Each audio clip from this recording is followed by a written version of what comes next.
ഒരിക്കൽ ഒരു വ്യവസായി ഒരു വലിയ വിരുന്നൊരുക്കി. നാട്ടുകാരെ എല്ലാം അദ്ദേഹം ആ വിരുന്നിന് വിളിച്ചുകൂട്ടി.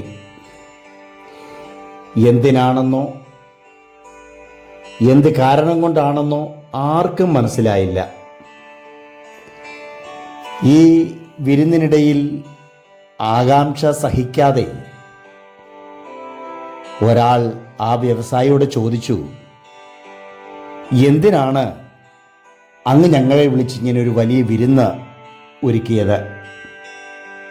അദ്ദേഹം മറുപടി പറഞ്ഞു, ഇന്ന് രാവിലെ ഞാൻ സഞ്ചരിച്ചിരുന്ന എൻ്റെ കാറ് അപകടത്തിൽപ്പെട്ട് തകർന്ന് തരിപ്പണമായിപ്പോയി. എല്ലാവർക്കും അത് കേട്ടപ്പോൾ വളരെ ദുഃഖവും അതിശയവും ഉണ്ടായി. അയ്യോ, ലക്ഷങ്ങൾ വിലയുള്ള കാറായിരുന്നല്ലോ. അത് തകർന്നതിൻ്റെ പേരിൽ എന്തെല്ലാം നഷ്ടം അങ്ങക്ക് സംഭവിച്ചു കാണും.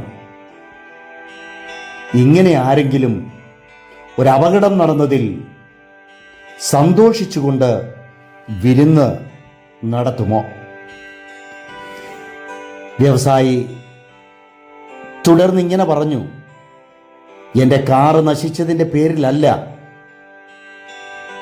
ഞാനിങ്ങനെ ഒരു സന്തോഷത്തിൻ്റെ വിരുന്നൊരുക്കിയത്. അത് ഞാൻ തന്നെയായിരുന്നു ഓടിച്ചിരുന്നത്. ഒരു പോറൽ പോലും ഏൽക്കാതെ, ഒരു പരിക്കും സംഭവിക്കാതെ ദൈവം എന്നെ രക്ഷിച്ചതുകൊണ്ടുള്ള ഒരു സ്നേഹത്തിൻ്റെ വിരുന്നാണിത്. രണ്ട് സാധ്യതകൾക്കിടയിലെ തെരഞ്ഞെടുപ്പാണ് ജീവിതത്തിൻ്റെ ഭാവം തീരുമാനിക്കുന്നത്.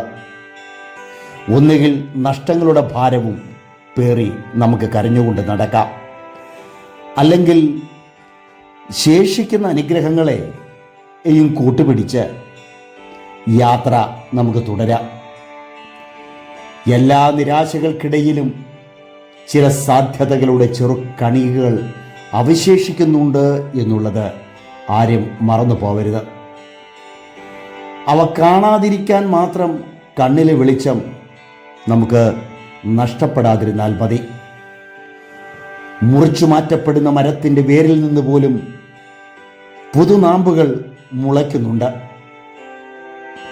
അതേ വൃക്ഷമായിരുന്നാൽ അതിനെ മുറിച്ചു മാറ്റിയാൽ പോലും അതിൻ്റെ കുറ്റികൾക്ക് ഒരു പ്രത്യാശയുണ്ട്. ഈർപ്പം കൊണ്ട് ഞാൻ കിളിക്കും, വളരും, ചിലപ്പോൾ ഫലമുണ്ടാകും. നേരിയ ശ്വാസമെങ്കിലും ശേഷിക്കുന്നുണ്ടെങ്കിൽ അത് പ്രതികരണത്തിനും പ്രതിപ്രവർത്തനത്തിനുമുള്ള ഒരു അംഗീകാരമാണ്. വെട്ടിയൊരുക്കുന്ന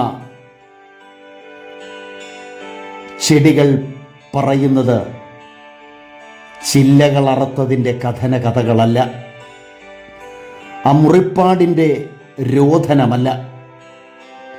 പുതുരൂപത്തിൻ്റെയും ഒരു പുതിയ തുടക്കത്തിൻ്റെയും സാധ്യതകളെക്കുറിച്ചാണ് അതിന് പറയുവാനുള്ളത്. എല്ലാ കാലവും ഒരുപാട് കാലത്തിലേക്കില്ല. അത് നല്ല കാലമായാലും കഷ്ടകാലമായാലും എല്ലാറ്റിനെയും നാം അഭിമുഖീകരിക്കുവാൻ പഠിക്കണം. ചിലതിനെ അതിജീവിക്കണം, ചിലതിനോട് പൊരുത്തപ്പെടണം. എല്ലാം എന്നും ഒരു മനുഷ്യൻ്റെ ജീവിതത്തിൽ അനുഭവിച്ച് ഒടുങ്ങുവാനല്ല ദൈവം ആഗ്രഹിക്കുന്നത്. നോക്കൂ, ഒരു ഇരുളുണ്ടെങ്കിൽ ഒരു വെളിച്ചമുണ്ട്. ഒരു മഴയുണ്ടെങ്കിൽ ഒരു ശാന്തതയുണ്ട്. ഒരു വലിയ കൊടുങ്കാറ്റുണ്ടെങ്കിൽ ഒരു ശാന്തമായ അന്തരീക്ഷമുണ്ട്. ആകാശവിതാനങ്ങളിലേക്ക് നോക്കൂ, പറന്നു പോകുന്ന പക്ഷികൾ എതിരെ വരുന്ന കാറ്റിനെ പ്രതികരിച്ചുകൊണ്ട് അത് മുന്നേറുകയാണ്. അതിനറിയാം, ഒരു കാലവും ഒരു സാഹചര്യവും ഒരുപാട് കാലത്തേക്കില്ല. നമ്മുടെ ചിന്തയും അതായിരിക്കട്ടെ, നമ്മുടെ പ്രത്യാശ അതായിരിക്കട്ടെ. തളർന്നു പോകല്ലേ. ക്ഷീണിച്ചു പോകല്ലേ ജീവിതയാത്രയിൽ. ദൈവകരങ്ങളിൽ ഏൽപ്പിക്കൂ. ദൈവം ശാശ്വത തുറമുഖത്തെത്തിക്കും. ഓർക്കുക, ഈ കാലവും കടന്നു പോകും. God bless you. ഒരു നല്ല ശുഭദിനം കൂടി നേരുന്നു.